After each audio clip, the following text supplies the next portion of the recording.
ದೇಶದ ಭದ್ರತೆ ಬಗ್ಗೆ ಸರ್ಕಾರ ಏನು ಇವತ್ತು ಕೇಂದ್ರ ಸರ್ಕಾರ ಇದೆ, ಅವರು ಏನು ಕ್ರಮ ತಗೋಬೇಕು ಅದಕ್ಕೆಲ್ಲ ನಮ್ಮ ಸಹಕಾರ ಇದೆ. ನಾವು ಹೇಳಿದೆವು, ಕಾಂಗ್ರೆಸ್ ಪಕ್ಷ ಅಧಿಕೃತವಾಗಿ ಹೇಳಿದೆ, ದೇಶದ ಭದ್ರತೆಯ ವಿಚಾರದಲ್ಲಿ ನಾವು ನಿಮ್ಮ ಜೊತೆಯಲ್ಲಿ ಇರ್ತೇವೆ ಅಂತಕ್ಕಂಥದ್ದನ್ನ ಈಗಾಗಲೇ AICC ಹೇಳಿದ್ದಾರೆ. That is our stand. Sir, ಈಗ ರಾಜಣ್ಣ ಸಿಡಿ ವಿಚಾರಣೆ ಎದುರಿಸಿದ್ದಾರೆ, ಯಾವುದೇ ಸಾಕ್ಷ್ಯಾಧಾರಗಳನ್ನು ಕೊಟ್ಟಿಲ್ಲ, ಈ ಸ್ಟೇಟ್ಮೆಂಟ್ ಮಾತ್ರ ರೆಕಾರ್ಡ್ ಆಗಿದೆ.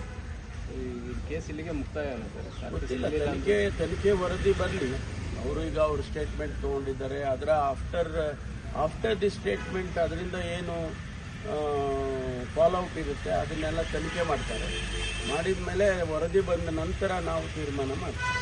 ಈಗ ಪಾಕಿಸ್ತಾನದ ಪ್ರಜೆಗಳು ಗಡುವು ಮುಗಿದಿದೆ ನೀವು ಹೋಗ್ಲಿಕ್ಕೆ. ರಾಜ್ಯದಲ್ಲಿ ಎಷ್ಟು ಜನ ಇದ್ರು, ಎಷ್ಟು ಜನ ಸಿಕ್ಕಿದ್ದಾರೆ, ಉಳ್ಕೊಂಡಿರೋರಿಗೆ ಯಾವ ರೀತಿ ಒಂದು ನಿಮಗೆ ಈಗಾಗಲೇ ಮಾಹಿತಿ ಸಿಕ್ಕಿರಬೇಕು. ಇಡೀ ದೇಶದಲ್ಲಿ 400 ಜನ 800 ಜನ ಹೋಗಿದ್ದಾರೆ, ಕಳಿಸಿದ್ದಾರೆ ವಾಪಸ್. ಇನ್ನು ಕೆಲವ್ರನ್ನ ಲಾಂಗ್ ಟರ್ಮ್ ವೀಸಾ ಕೊಟ್ಟಿರೋರಿಗೆ, ಮದುವೆ ಆಗಿ ಇಲ್ಲಿ ಸೆಟ್ಲ್ ಆಗಿರೋರಿಗೆ ಅವರೇ ಎಕ್ಸಂಪ್ಷನ್ ಕೊಟ್ಟಿದ್ದಾರೆ.